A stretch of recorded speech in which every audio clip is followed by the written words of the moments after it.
Good evening. My name is Cindy. I'll have to go over for EDUC 318. I'll have to go over the comprehensive concept that I have selected. I will be a middle school science teacher. Therefore, that's the reason why I have to select for like science because I'm going to be teaching science. So I have selected science since I'm going to be teaching science. I have selected the three grades, the primary, which is the second grade that I have selected, but it's for science, and also I have selected the fifth grade, and also I have selected the eighth grade. But by going to the Virginia Standard for Learning, they have specific information that student needs to learn. For example, in second grade, the student need to learn about matter, what matter is. So basically, for my concept map, I have all of the definition. But since my student in second grade, they are not too much like they don't know how to read properly, like they're just first starters. I don't give them big words, like big definition words. So we go by very little words that are very easy to understand. So I went there and I put mothers, the definition of it, and then so that the student can have a visual information about it, the definition, so that they can remember. So next time when they see it, they will definitely remember about it. And for the fifth graders, then we have changes in matter. What the Virginia State Standard of Learning want them to learn is about physical changes that happen.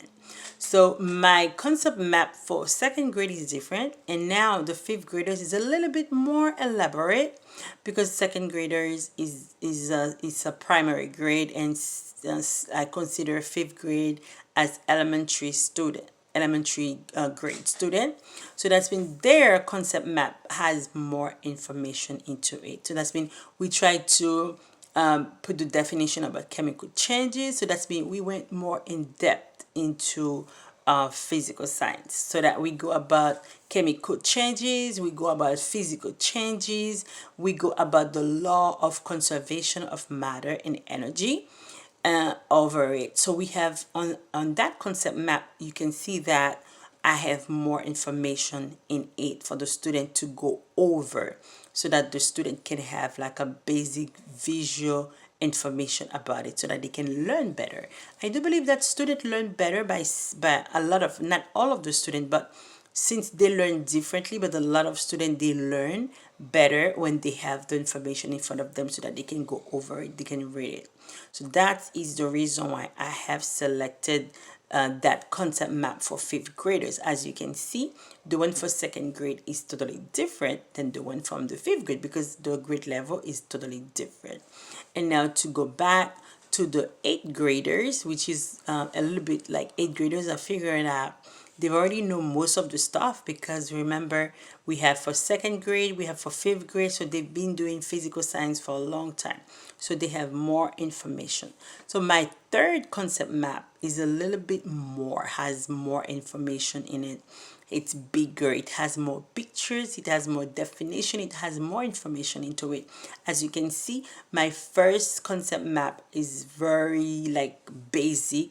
My for second graders, the one for fifth grade for middle grade is a little bit has a little bit of more information in it, and then the last one which is in eighth grade, I figured that kids student in eighth grade they will be going into high school. So that's mean they do know a lot of information. So that's mean the more information that I put in there for them, it's going to be easier for them to retain information.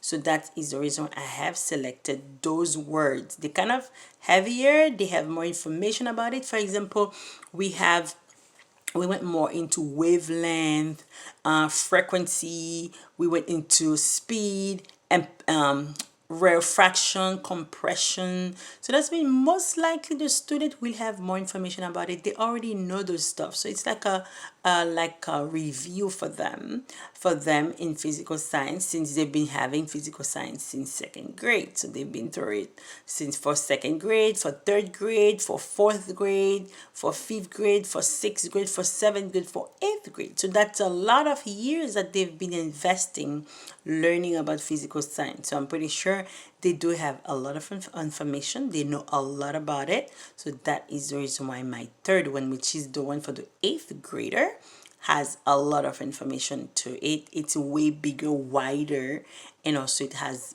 a lot of stuff in it so that the student can remember.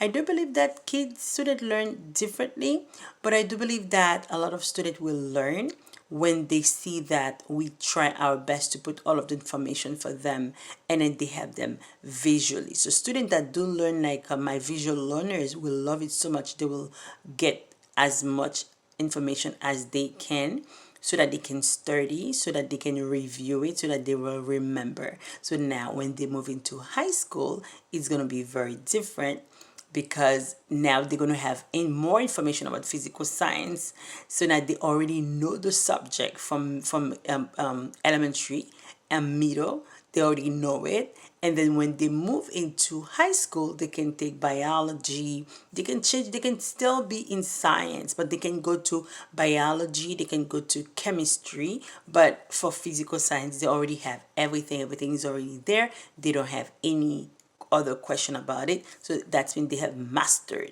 physical science in elementary and also in middle. So if they follow all of those three concepts, they should be able to master the whole physical science for second grade, for fifth grade, and for eighth grade. It was a pleasure doing that homework. I learned a lot from it.